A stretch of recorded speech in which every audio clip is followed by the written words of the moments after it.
I remember saying this in about 2007 or 8. What are the ratings agencies for? In the same sense of what is a fire brigade for if it can't put out a fire, or a fire alarm warn about a fire. So should we have ratings agencies at all? I think it's a great analogy. I mean, what we really need ratings agents to be is a smoke detector, not a fire station. You know, it's too late when the house is burning down. Yeah. And the job of the ratings agent in its core is to assist borrowers to access public capital markets. That's really all they do. That's all they should do. The problem is their role gets muddled between they're being paid by the issuers, they have a dialogue, continuing dialogue with the issuers, they can be fired by the issuers of the debt, and therefore they feel this almost accountability to the issuers, which is completely flawed. They only exist to service investors, really. So we can't trust them, is that what you're saying? Look, I mean, we don't want to throw out the baby with the bathwater. It's always good to have independent analysis done in a diligent, independent way. The problem is, of course, as we saw in 2008, it's not being done either A, diligently, not always diligently, and not always independently. So that's why we get into this discussion about South Africa's move towards the Credit Rating Services Bill, which is intended to do just that. In an earlier era, one could have said with the information flow, not what it is now, where you actually had to work very hard and go to libraries if you wanted to research things, you could say a specialist research agency which rates people and digs up information. The kind of information that you see the ratings agencies quoting is the kind of information we all have. And one wonders, often it's an individual who's a specialist in a particular country or sector, and that person must surely be influenced by a great deal of the information that everyone else has. So there's the danger they become part of the herd. Okay, so that's also another interesting point, because it goes to whether they have any relevancy left at all and whether we should be fighting to save the ratings agencies in general or not bother at all.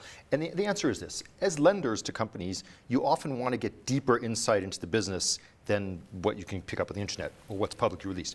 Material non-public information, in effect. When you're a lender to a business, you can often see monthly management accounts. Shareholders can't see that because you could trade the shares on it. So if you think about debt holders and accessing public debt markets, you know, all the individual debt holders don't want to get that material non-public information because it will impair our ability to trade shares as well as bonds.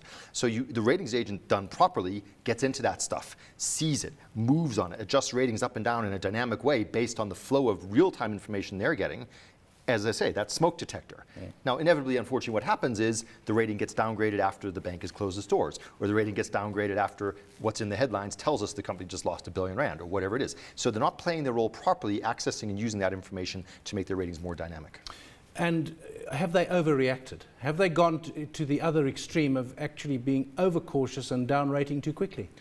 Look, it looks that way, but of course the world has evolved in a very bad way. Liquidity's dried up, economies have slowed down, and inherently everything gets downgraded in that environment. So you could argue they're trying to buy credibility by downgrading everything. Oh, well, we got carried away on the upside, maybe they'll get carried away on the downside. That, of course, points to another problem with the whole system, is what does single A actually mean? It doesn't tell you anything. It doesn't tell you probability of default. It doesn't tell you what it means. So you get this fluidity of emotion coming into ratings, which shouldn't really be the case. There are also the endless gradations, calibrations on the range of ratings. It's not 1 to 5 or A to E. There seem to be many within each category. And you can't often compare an issuer's AA securitization to a AA corporate. It doesn't actually tie up. We don't know what that means. In fact, nobody knows what that means. It's a very interesting thing. So you're right. And then across different ratings agents, they have different methodologies and they're different letters. So it does confuse people. Should there be a competition among ratings agencies? Because otherwise you're tempted to take the rating that you want. Look, that's one possibility. You require all issues. You get 2 ratings, so becomes kind of a competition. Probably not a bad thing, and competition is what this is about. You're actually in the realm of competition of research. If you're doing your job properly as a ratings agent, you should be able to garner a greater share of the market because investors rely on you more. They subscribe to your services, that you have more credence, you can get more customers paying for your ratings to be done. That's basically the core proposition. If ratings agencies were to be abolished, would anything change? Would the way we do things change? Yeah, the way things are done would change. I'm not sure it would be for the worst necessarily. I think accessing public capital markets is a key role of the ratings agents. It does make it easy for investors to buy the bonds without doing a whole lot of heavy due diligence. That said, let's be clear, Reg 28 and now even the Unit Trust Act, what's called N80, Unit Trust Control Act, says you can no longer rely on official ratings. It used to be an asset manager could, oh, well, it's AA rated, I can buy it. Not anymore. Now it says you can look at them, but you cannot rely on them. And not use them to justify what you've done. Exactly. So no excuses. So actually it puts the onus on asset managers now to do their own due diligence. By all means, use ratings, use other research sources and your own analysis and form a view.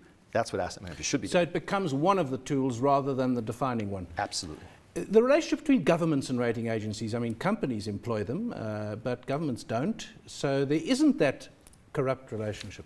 I didn't use the word corrupt in this case, and I wouldn't call it corrupt. I did use the yeah, thank you. But I know we must be careful. There's an incredible amount of pressure, and governments do employ ratings agents, and they do pay them. And there is, I mean, you know, the stroppiness out of the U.S. Congress last year after I think it was Moody's downgraded the U.S. government, and they were like, well, who are these ratings agents? We'll regulate them out of existence. It's very aggressive, and it happens here in South Africa. We saw recently in the press the city of Joburg, I think it was the treasurer or one of his deputies, came out very publicly against a ratings agent who, by the way, had done an independent analysis, which basically said Joburg's not in great shape.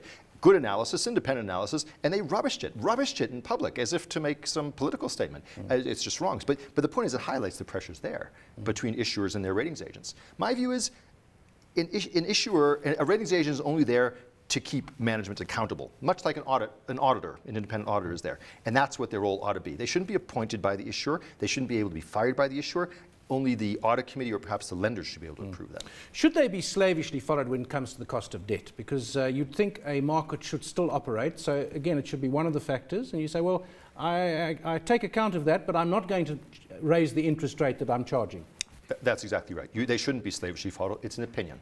And opinions in anything in investments can be wrong. So it's an input to a process. It shouldn't be the defining factor. This law that's coming up, is it going to improve things?